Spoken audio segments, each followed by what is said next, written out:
Fala, meu lindo, minha linda.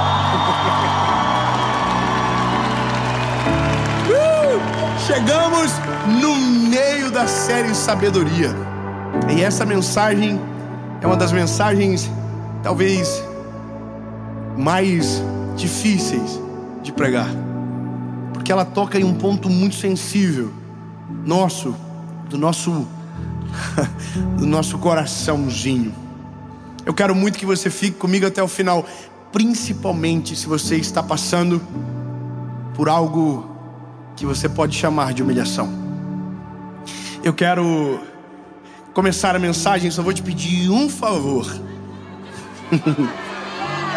Se inscreve no canal, bebê. Se você ainda não é inscrito, se inscreve, ativa o sininho. Isso, nós estamos chegando a quase 10 milhões. Quando chegar em 10 milhões, a gente vai levar um inscrito do nosso canal para Israel, para estar com a gente lá. Então, vai que é você, irmão. Como a gente vai fazer, não sei, só Jesus, nós vamos conseguir. Nós vamos levar. E é verdade. E tá faltando um pouquinho para 10 milhões agora. Tá faltando só uns 56 mil. E curte o vídeo, o YouTube manda para mais gente. Quando você curte, o YouTube entende, nossa, que mensagem boa, deve ser bom que esse menino tá falando. Aí manda para mais gente assiste, mais gente é abençoada. E o nome de Jesus é glorificado e mais pessoas conhecem o nome dele. Amém? Vamos pro vídeo.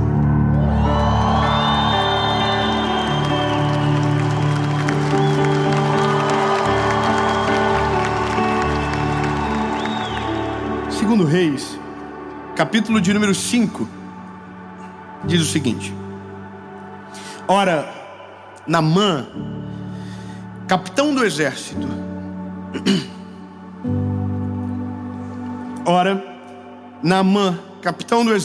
do rei da Síria, era um homem notável diante do seu senhor e honorável, porque através dele o Senhor havia concedido libertação à Síria. Ele também era um homem poderoso e valente, porém leproso. Vou continuar um pouquinho mais. E os sírios haviam saído em companhia e haviam trazido cativa da terra de Israel uma criança pequena, e ela era serva da esposa de Naamã. E ela disse à sua senhora: tomara que o meu senhor estivesse com o profeta que está em Samaria, porque ele o restauraria da sua lepra. E um entrou e contou ao seu senhor Naamã, dizendo assim, e disse que a criada era da terra de Israel, e que se ele fosse, seria purificado da lepra. Bom, eu vou contar-lhes a história. Havia um homem que era general. Irmão, dentro de um exército, isso é o auge, o general de guerra. E ele era um general que porventura tinha histórias da sua valentia e de vitória. Através dele a Síria havia sido liberta. Então é um homem valente, um homem respeitado, veste roupa de general, é o general, mas por baixo daquela roupa tem um leproso escondido. E a lepra era uma doença letal naquela época. Era uma doença que o levaria à morte, e pior, era uma doença extremamente contagiosa. Ou seja, todo mundo que se aproximava de Naamã, sem saber o que ele tinha, de uma certa forma, corria um grande risco de contrair a sua doença. E eu imagino que essa história tem vários efeitos colaterais que não estão aqui. Porque ele era general, ele permanecia general, mas por dentro, por trás dessa roupa de general, havia um homem doente, um leproso. Só que a lepra colocava o leproso numa circunstância de muita humilhação, porque ele era retirado da cidade. Ele ficava aos arredores junto com os leprosos, nos chamados leprosários, pessoas que eram afastadas das suas comunidades para ficar no lugar aonde ela iria morrer.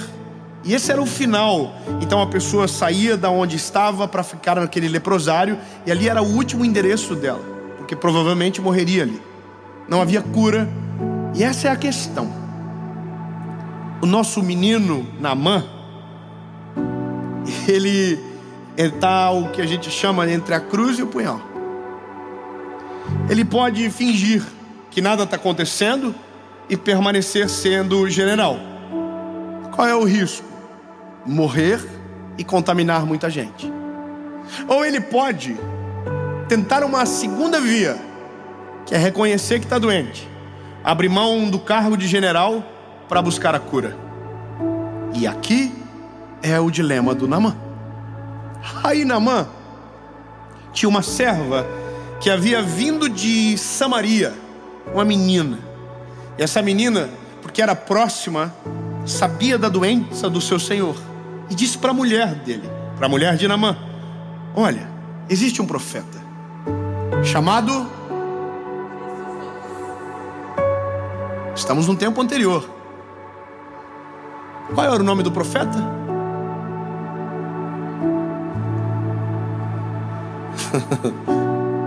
Eu não li essa parte. Mas e a escola bíblica dominical? O Eliseu. O nome do profeta era Eliseu.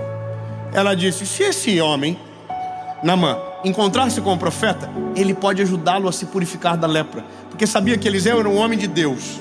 Ok. Aí, só que o que é o problema? O Eliseu não é da Síria. O Eliseu é de Samaria. Era irrival. Israel e Síria não se bicavam, tinham históricos de guerra. Então agora, se ele quer ser curado, ele não vai ter só que abrir mão de ser o general da Síria, ele vai ter que sair para o território inimigo. Olha que loucura. Isso é o que a gente chama de downgrade total na vida. Você vai abrir mão do seu cargo e você vai descer. Você vai sair do seu lugar de conforto para um lugar hostil. E isso é humilhação.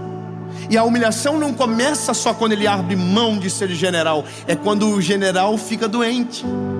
Porque a gente pensa, meu lindo, que a gente é intocável até um dia que algo nos toca. A gente pensa que é um super-herói até um dia que descobre que não somos. Sabe, a gente tem um benefício nessa geração. A gente aprendeu a reconhecer fragilidade como a geração anterior não tinha coragem de fazer. Eu sou de um tempo, eu sou bem sincero, que as pregações que eu ouvia me faziam me sentir um lixo. E não porque a palavra era forte, mas porque o pregador era herói. Então o pregador herói faz a gente se sentir ruim, porque a gente diz: isso eu não consigo. E se eu não consigo, eu não tenho nem como tentar. Porque eu ouvia sobre oração, e quem falava dizia que orava dia e noite. E eu, como que eu consigo isso? Eu ouvia a pregação de pessoas que contavam histórias tão difíceis de viver, que eu confesso que pensava: eu não nasci para esse negócio de ser crente, não. Eu sou sincero, os pregadores não se encontravam na mensagem, eles estavam para além dela. Eram super-homens. Então quando eu comecei a pregar, a primeira coisa que eu tive que aprender a absorver era um tempo novo, aonde eu me incluo na mensagem, aonde eu digo que sofro do mesmo problema, aonde digo que sou alvo das mesmas lutas e das mesmas batalhas e frustrações. Então entenda, é difícil admitir doença quando você pensa que é um super-herói. Naamã tinha tudo, porém era leproso. Esse é o primeiro momento da frustração ou da humilhação da vida dele. Um homem com tanta história, de repente ficar fragilizado. Eu sempre dou um conselho para pessoas que me cercam: vá a um hospital. Vá a um hospital, faça uma visita, e você vai ver o que é o ser humano. O ser humano é a pessoa mais frágil que existe. Lindo, uma bactéria minúscula, microscópica entra no teu corpo e vai para o lugar errado e mata você. A gente é muito frágil. Veja, reconhecer isso é importante, mas não é só aqui que começa. O problema é, Naamã quer ser curado, então agora ele vai ter que ir para o território inimigo. O que ele faz? Vai até o rei da Síria e diz: olha, eu tenho uma doença e eu preciso ser curado, e só tem uma forma: eu preciso ir para Israel. Será que o Senhor não poderia escrever uma carta de recomendação dizendo que eu não estou indo para guerrear, que eu não estou indo de maneira afrontosa, mas eu estou indo de maneira humilhada, porque eu quero ser curado? Uau! O rei escreveu a carta e ele chegou em Samaria. E quando ele chegou em Samaria, a Bíblia diz que ele pediu para se encontrar com o profeta. Aí foram para o profeta, disseram: olha, tem um homem muito importante vindo da Síria, um general de guerra chamado Naamã, e ele quer vê-lo. Aí o profeta diz: pois eu não quero receber dele.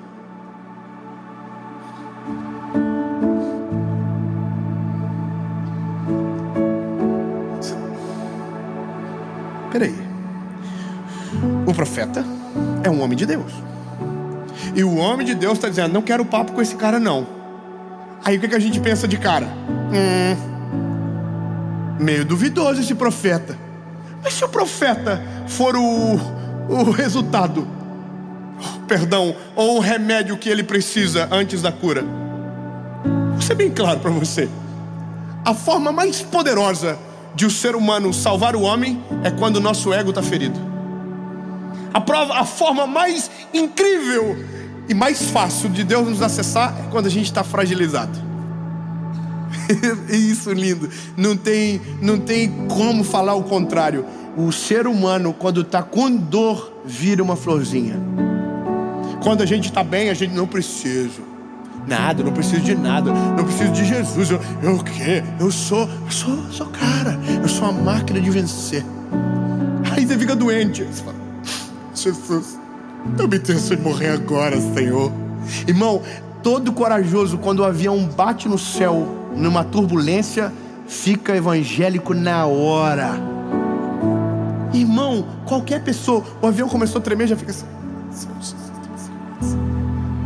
Pode observar, porque o ser humano, quando está fragilizado, abre a guarda. Você entende? O profeta está colocando o negócio para pior, para a vida do tal do Naamã, irmão. Porque daí, eu vou ler que é melhor. Eu vou ler o que o profeta diz, porque porque parece que é tão doido que ó, quando a carta do rei chegou, que ele rasgou as suas vestes, disse: sou eu Deus para... Peraí.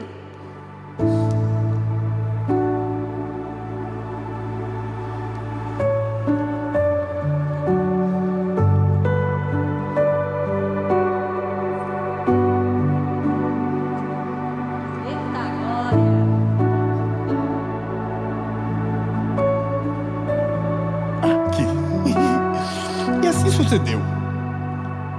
Eu pulei toda a história da carta. Tá muita coisa escrita na carta. E veio oferta, veio o talento, e uma carta dizendo: olha, ele se humilhou, rasgou a veste, contando todo o processo de humilhação dele. Aí chega aqui: e sucedeu que quando Eliseu, o homem de Deus, ouviu que o rei de Israel havia rasgado as suas vestes, que ele viu ao rei dizendo: por que rasgaste as suas vestes? Desde que vem até mim e saberá que existe um profeta em Israel. Naamã veio com os seus cavalos, com sua carruagem, e parou à porta da casa de Eliseu. Eliseu não recebeu. Você está na porta da casa do homem, ele vai me curar, eu vou poder.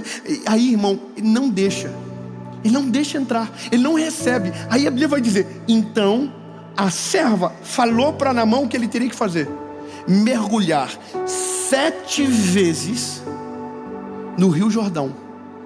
Qual era o problema? O rio era sujo. A parte do Jordão, aonde é a geografia de Eliseu, era suja. Se você um dia for a Israel, você vai ver, existem partes do Jordão que são potáveis, que dá para você tomar da água. Existem partes que são sujas. E outra, ele é um homem da Síria. Agora o que o profeta está dizendo é: você quer beber? Então desce no Jordão e mergulha 7 vezes. Mergulha uma vez, sai, entra. Mergulha de novo, sai, entra. E isso é humilhante. E eu poderia parar por aqui, deixar até ele sem cura, porque às vezes na nossa vida é isso que a gente merece, sabe? A gente provoca tanto, a gente incomoda tanto nessa vida. Seja sincero, lindo, eu não sei você, mas eu tenho a consciência de que não merecia o que Jesus fez por mim. Eu tenho a noção de que não plantei o suficiente para viver o que Deus está fazendo na minha história. Eu não mereço. E isso é quando o nosso orgulho é massacrado pela misericórdia. Quando a misericórdia de Deus se aperfeiçoa em nós, o nosso orgulho é suprimido. Porque eu não posso dizer que eu sou o segredo, que eu sou a causa, que eu sou a razão, porque tudo que vivo é a favor e misericórdia do Senhor. E é por isso que Deus permite você ser humilhado. E aqui eu começo uma crise. Não é você que quis, não, é que Deus permite. É teologia difícil, irmão, de falar, mas é verdade. Deus deixa a gente se quebrar. Deus deixa a gente passar problema, porque isso é que um bom pai faz para ver o filho amadurecer. Deixa ele viver problemas, porque senão a gente não amadurece. As humilhações da vida são especialistas em treinar o coração altivo de um homem. Os problemas que a gente enfrenta são especialistas em moer nosso ego, em colocar a gente prostrado na presença de Jesus. Eu nem gosto muito disso, porque me parece que está tendo um ar de ameaça. Não é ameaça, é porque quanto antes a gente reconhece fragilidade, mais rápido encontramos a misericórdia. Quanto antes encontramos a resposta da nossa alma em dizer que não somos nada sem o Senhor, antes somos alcançados pelo favor dele. Qual é o problema? A gente é muito difícil de reconhecer. É difícil deixar de ser general. É difícil de abrir mão da nossa roupa. É difícil de abrir mão da autoridade que estamos revestidos. É difícil de abrir mão da nossa história. E é isso, quando Deus entra, Ele exige de nós, e isso é natureza de Deus, que a gente abra mão de controle, que a gente reconheça quem nós somos. Porque a graça de Jesus, ela é a graça de não merecermos, mas se aperfeiçoa quando reconhecemos isso. Lindo, a chave disso aqui é: quanto mais tempo você demora para se render, mais difícil fica. Quanto mais tempo você demora para reconhecer quem você é, mais difícil a sua vida se torna. E não é porque Deus deixa pior, é porque a vida se encarrega disso. A vida é profissional em encurralar orgulhosos. A vida, quando eu digo, é a vida, o contexto. Quem é orgulhoso não ouve conselho, pronto. Quem é orgulhoso não aceita repreensão, pronto. Quem é orgulhoso não ouve ninguém. Quem é orgulhoso pensa que está certo toda a vida. Quem é orgulhoso não olha com humildade para o próximo. Quem é orgulhoso se sente superior aos demais. Precisa que Deus faça alguma coisa para essa pessoa sofrer? É óbvio que não, ela sofre sozinha. Quem é orgulhoso não perdoa. Quem é orgulhoso não consegue liberar perdão. Quem é orgulhoso não consegue dizer que ama. Quem é orgulhoso não consegue abraçar com humildade. Quem é orgulhoso não se sujeita a nada. E isso é a gente. Nós somos assim. Quando você tiver um filho, você vai descobrir que a criança, ela nasce orgulhosa. É difícil isso, mas é a verdade. A criança precisa de regra, de limite. Ela precisa ser educada, ela precisa ser amada, mas ela nasce com a sensação de que ela pode tudo. Irmão, a minha filha subiu numa cadeira e ela se jogava se eu não pegasse ela. A cabeça dela não vai dar nada se ela cair. Até o dia que ela cair mais baixo, ela vai olhar para mais de cima e dizer: se aqui eu machuquei, lá em cima eu vou me estamanar. Por isso, o nosso orgulho é testado nas dores da vida, e ele é massacrado nelas. E aqui, lindo, eu prefiro ter um final feliz. Senão todo mundo vai ficar com essa carinha assim: poxa, a vida toda vai ser humilhação, então. Ai, gente, não sei como te dizer isso. É que de um certo jeito, a gente vai ser trabalhado por Deus o resto da nossa vida. Irmão, todos os dias da nossa vida, Deus vai estar trabalhando no nosso orgulho, porque o maior inimigo do ser humano não é o diabo, o maior inimigo do ser humano não é o invejoso, o maior inimigo do ser humano não é o maldizente, o maior inimigo do ser humano é ele mesmo, o orgulho. O orgulho tem a capacidade de nos destruir, tem a capacidade de nos afastar de Deus, tem a capacidade de fazer a gente perder tudo, tendo tudo para ser feliz e viver bem. Por isso, se tiver algo que precisa ser vencido e rápido, é você com você.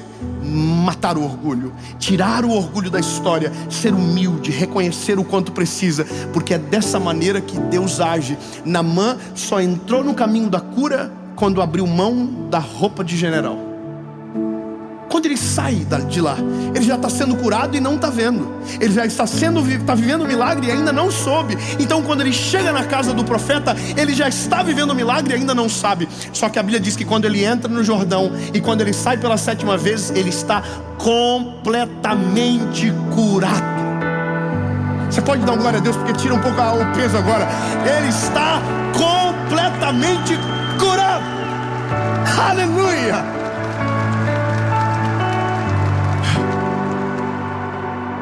Bebê, vou falar uma coisa bem importante. Você só vai ser achado o dia que reconhecer que está perdido. Você só vai ser curado o dia que reconhecer que está doente. Você só vai ser e se sentir amado de verdade o dia que descobrir que sem Jesus você não consegue. E é isso, acabou. O Evangelho destrói as nossas barreiras, as nossas crises, o nosso orgulho, coloca a gente no lugar certo e devolve para nós a capacidade de ser amado pelo Senhor Jesus. Quando tiramos o orgulho, somos achados de maneira sobrenatural. Quando reconhecemos que estamos doentes, o Senhor Jesus nos cura. Quando reconhecemos que estamos perdidos, Ele nos acha. E a vida muda nesse dia, quando Ele nos acha. Eu sou um evangelista. Essa é a minha razão de viver. Eu prego o Evangelho para todo mundo. E uma das coisas que mais me incomoda é quando alguém diz que a massagem do ego é a mensagem evangelística. Porque quando você trata as emoções de alguém, quando você fala com amor na fala, quando você usa o Evangelho para resgatar a esperança, somos tentados a pensar sobre isso. Então eu sou o centro, então é tudo para mim. Não, lindo. Toda vez que o Evangelho é pregado, ele faz o contrário dentro do ser humano. É a gente que às vezes não deixa acontecer por completo. Ele faz a gente crer de verdade que sem Jesus não somos nada. Ele faz a gente entender que a fonte do milagre é Jesus. A razão da nossa existência é Ele. Para Ele, por Ele, por Ele, todas as coisas. Esse é o Evangelho verdadeiro de Jesus. Só que de verdade, eu concordo quando precisamos resgatar alguns pontos sensíveis. E o ponto mais sensível do ser humano, sim, é o orgulho. Ô lindo, eu vou fazer um apelo aqui agora. Nossa, pesado o clima, não pesou? Vou fazer porque essa é a razão da palavra. Veja, olha o declínio. General, leproso, imigrante, rejeitado pelo profeta, sujo num rio apodrecido. Só que daqui ele sai para outra posição, curado. Tem mais, aprovado, reestabelecido, general de novo. Você entende? Os altos e baixos fazem a gente lembrar de quem somos e de quem não somos, o que temos e o que de verdade não temos. E a pergunta é, lindo, se você está doente, reconhece hoje que precisa ser curado. Se você está com saudade de Jesus, volte para Jesus hoje. Não deixa para amanhã. Não permita nenhum dia mais na sua vida, mas reconheça que você não pode ir sem Ele. Entregue a vida de uma vez por todas. Essa semana a gente estava no Natal ministrando e eu fui almoçar num lugar. E quando a pessoa me viu, ele pensei, meu Deus, Dave? Eu falei, oi, Joe. Ele falou, faz 6 meses que eu estou afastado de Jesus. Eu falei, é verdade? Que coisa, hein? Que eu ia almoçar, né? Fui até ali para comer só, não estava combinado nada, não. Aí, irmão, eu pedi a comida e ele saiu. E eu comi remoendo o que ele tinha dito. Eu não consegui mais voltar. Eu estou afastado. Ele fez o primeiro passo do Naamã. Ele saiu da função de garçom. Ele veio até mim e ele disse, eu estou afastado. Aí, irmão, eu sou o profeta Eliseu na hora. Vontade de mandar ele embora. Eu queria só comer. Só que aí que tá, eu fiquei engasgado. Aí, irmão, terminamos de comer, pagamos a conta. Aí ele veio para dar tchau. Eu falei, pode tirar uma foto? Claro que pode. Aí tirar uma foto. Aí quando ele estava saindo, eu falei, vem cá, bebê. Ele, pois não, ajoelha aí. Porque, irmão, ele não estava servindo, ele estava pedindo socorro. Quando ele diz, eu estou afastado, ele está dizendo, eu quero voltar e não sei como. Quando ele diz, eu estou longe, é porque ele quer voltar e não sabe como fazer. Eu falei, vem cá, lindo, quer voltar para Jesus? Quero. Joelho agora, nós vamos orar agora, no meio da praia, não importa o lugar. Volta, vamos orar agora. Aí, irmão, ele dobrou o joelhinho e eu comecei, repete comigo, ele, Senhor Jesus, te reconheço como meu Salvador, perdoa os meus pecados, apaga o meu passado, escreve meu nome no livro da vida, eu nunca mais serei o mesmo, em nome de Jesus, amém. Voltou a ser garçom. Mas agora o nome dele está escrito no livro da vida. A alma está sendo restaurada e o espírito foi recuperado imediatamente. Irmão, não precisou 7 vezes mergulhar, mas se você precisar, Deus vai fazer. Melhor reconhecer logo, bebê. Não estou ameaçando não, tá? Mas não precisa esperar a doença para reconhecer que Jesus é a cura. Não precisa de dor para reconhecer que você precisa dele. É só você reconhecer que mais importante do que a roupa que você veste é o Deus que guarda o teu coração. Que mais importante do que quem você é quem ele é e o que ele fez por você. O nosso orgulho, quando quebrado, revela de nós a melhor parte. O lado que depende de Jesus de maneira completa. A humilhação é a melhor escola da vida do homem. A humilhação retira da gente o que é a essência. É o que recupera a nossa humanidade. É o que faz a gente olhar pra gente e dizer quem somos de maneira nua e crua. Eu sei do que eu tô falando pra você, porque já passei pela humilhação. E não foi no ministério, foi na minha vida mesmo. Mas essa história a gente deixa para outro dia, porque hoje você pode acelerar todo esse processo com uma oração. Jesus não precisa de tempo difícil para reconhecer que o Senhor acalma a tempestade. Não precisa de dor para reconhecer que o Senhor é a cura. Não precisa de crise para saber que o Senhor é a solução. Hoje eu reconheço, Tu és o meu Deus e o meu Salvador, e eu não sou nada sem o Senhor. Se você precisar voltar para Jesus, volte hoje. Se você precisar entregar a sua vida para Jesus, entregue hoje. Olha que loucura. Você consegue entregar para Jesus de graça, mas você vai ter que reconhecer que foi o teu pecado que colocou ele na cruz. É difícil, né? Porque a gente diz, nossa, sou bom. Bom nada. Ruim. Você é ruim. Fala pro irmãozinho do lado, fala, você é ruim. Fala pra esposa, tá baseado na palavra. Pode falar, tá vendo? Eu tô falando, é Jesus. É isso. Eu vou fazer a pergunta. Se a sua decisão for sim, você vai levantar a mão. Olha que incrível. Mexe no orgulho, trabalha no nosso orgulho. Mas sabe qual que é a loucura? Para tomar decisão não tem que ficar bom. Não tem que melhorar na hora. Explica melhor. É que a gente diz, o dia que eu for bom, eu faço. Você nunca vai ser. Então, é reconhecer que você precisa de Jesus até para melhorar. Eu preciso de Jesus até para amar. Eu preciso de Jesus até para perdoar. Eu preciso de Jesus para tudo. Amém? Eu vou perguntar. Se você quer tomar essa decisão, você vai levantar sua mãozinha. 1, 2, 3.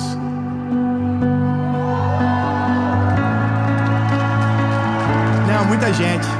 Não. Muita gente ruim no ambiente. Não, alguém entendeu errado. Alguém entendeu Black Friday. Não, irmão. Eu estou convidando você para morrer. O evangelho é não vivo mais eu, Cristo vive em mim. As coisas velhas se passaram e eis que tudo se fez novo.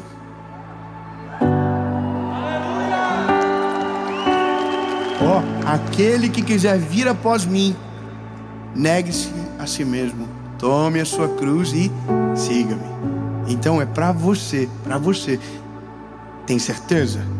Se você estiver aqui, você levante a mão. Se você estiver na tua casa, onde você estiver, fecha o olhinho. Se quiser dobrar o joelhinho, pode dobrar também. Mas às vezes no Uber não vai pegar bem, né? No ônibus, no trabalho, deixa pra lá. Depois você dobra o joelhinho. Mas se você estiver tomando a decisão, deixa no comentário que você tomou a decisão. A gente quer orar por você e quer te ajudar a continuar a caminhar. Aqui, você vai levantar a mão. Tem certeza? Eu vou perguntar de novo, tá? Double check.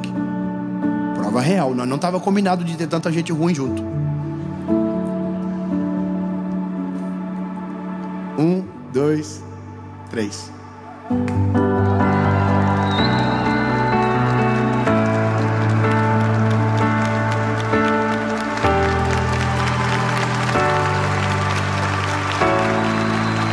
Fique de pé, por favor.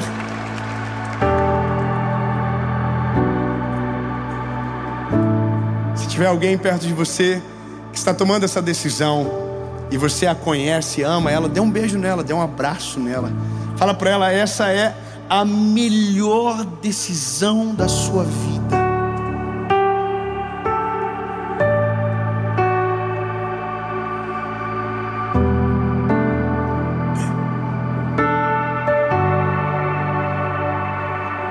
Você não tem ninguém para te abraçar aí, né, lindo? Oh, sinta-se abraçado agora pelo Divino. Somos tudo igual, precisamos de Jesus da mesma forma. Que bom que você entendeu. Que bom que você aproveitou a fase ruim, as coisas difíceis da caminhada para tomar a melhor decisão da sua vida. Se essa é a razão, você vai fechar os teus olhinhos agora e você vai repetir comigo uma oração, palavra após palavra. Diga comigo quem está tomando a decisão. Diga, Senhor Jesus, eu reconheço que sou ruim, frágil e pecador. Perdoa os meus pecados, apaga o meu passado, escreve meu nome no livro da vida. Eu nunca mais serei o mesmo. A partir de hoje, eu sou propriedade única e exclusiva sua. Em nome de Jesus.